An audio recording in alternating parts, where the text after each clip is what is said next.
అంటే acting course చేసావా అక్కడికి వెళ్ళిపోయిన తర్వాత, యూఎస్ వెళ్ళిపోయిన యా తర్వాత? Trained actor. ఇప్పటికి కూడా నేను వీక్లీ క్లాసెస్లో ఉంటా. అంటే అక్కడ యాక్టింగ్కి ఇదే కల్చర్, క్లాసెస్లో ఉండాలి, ట్రైనింగ్ ఉండాలి, ఉంటే కాంపిటీషన్ని తట్టుకోగలుగుతావు.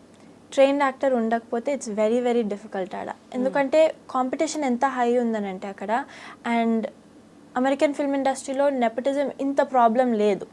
ఎందుకనంటే చాలా మటుకు టాలెంట్ బేస్డ్ కాస్టింగ్ ఉంటుంది అక్కడ. సో టాలెంట్ బేస్డ్ కాస్టింగ్ ఉన్నప్పుడు క్రాఫ్ట్ని హోన్ చేసుకోవాలి, టాలెంట్ని హోన్ చేసుకోవాలి. అదే that's your bread and butter. So yeah, weekly classes, theatre place ఇవన్నీ చేస్తూ ఉండాలి. In between jobs, in between movies తప్పదు. బట్ ఇట్లా ఏమైనా అనుకున్నావా, మేబీ నేను ఇండియన్ సినిమాతో యాజ్ అ లీడ్ యాక్ట్రెస్గా లాంచ్ అవుదామని, అలా ఏమైనా అనుకున్నావా? అనుకున్నా, డెఫినెట్గా అనుకున్నా. కానీ ఇప్పుడే నేను 19 హిట్ అయ్యా. సో